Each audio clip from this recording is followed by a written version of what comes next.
Harry Potter and the Chamber of Secrets. Despite having only about 1 million copies sold for the PS2, it seems that everybody has played this game at least once during their childhood, myself included. In fact, it's how I got introduced to the Harry Potter character. Since I wanted to relive a long lost part of my childhood, I decided to play the game once again. But because I'm not a normal human being, I decided to not just play the game, but also speedrun it. But before we get into the speedrun, let's first talk about this game's glitches and techs. Unfortunately, I didn't choose to speedrun the PS2 version, the main reason being that it's missing the most crucial tech or glitch of the entire speedrun: refresh launches, trademarked by me. If you bind the shortcut key to your application, then press that key in game, the game will do a sort of refresh. And if you go up a ledge, refresh the game, and then quickly spam the brightness slider, you can basically fly around like a dementor. There's also another glitch called Quidditch warping. If you press escape, open up the Quidditch menu, press F4, open up the map, then press escape once again, you're now in a glitched Quidditch menu where pressing on any match, granted it's unlocked, warps you to said match no matter where you are. This is quite helpful as it basically lets you skip huge sections of the game, as after the match is over, you're warped right outside of Hogwarts. Next we have wall hugs. There are parts of the game where you can actually stand on the wall and use it to walk around or jump over barriers, allowing you to skip a good portion of the game. Lastly, we have little minor techs and glitches. Infinite Expelliarmus, which allows us to deflect any spell shot by Draco during the duel. Map casting, where opening the map right after you cast allows you to skip the cooldown and instantly cast again. And cast jumping, I'm not 100% sure on how this works, or if it even works in general, but if you jump and spam or hold the cast button, you'll perform a much longer jump. Anyways, with that out of the way, it was time to finally begin speedrunning Harry Potter and the Chamber of Secrets. And oh my god, were my runs so scuffed. I'm done. In the beginning, you're supposed to click on the brightness slider beforehand so that when you load back into the game, you can quickly spam the right and left arrow keys to get a nice launch. However, for some reason, it just wasn't working for me. So I just kept embarrassing myself when just walking at this point would have been much faster.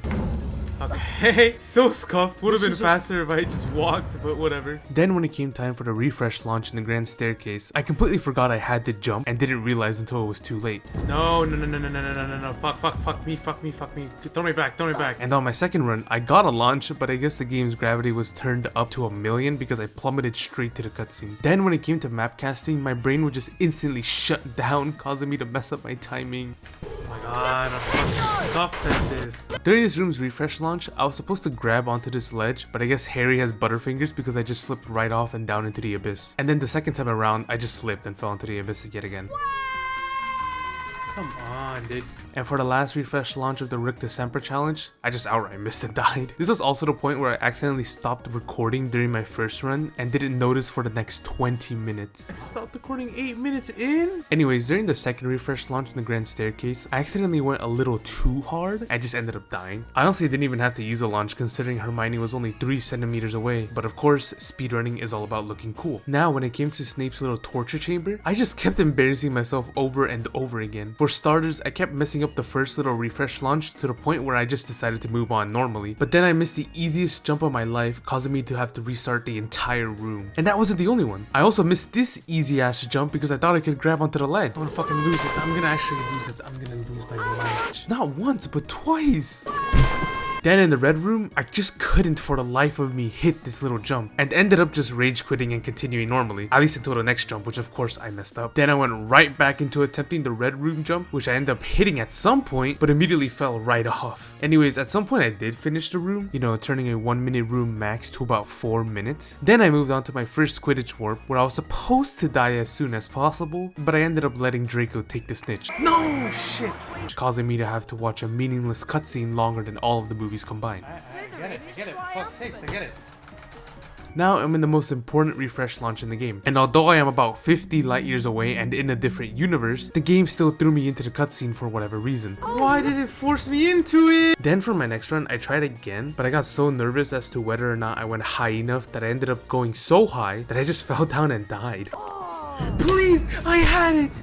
I finally had it! Some more missed jumps here and there, some more stupid deaths, and now onto the final boss fight, where I ended up going in with the smallest amount of health possible, to the point where I just kept dying with one shot. I just ended up rage quitting the game altogether. I'm done.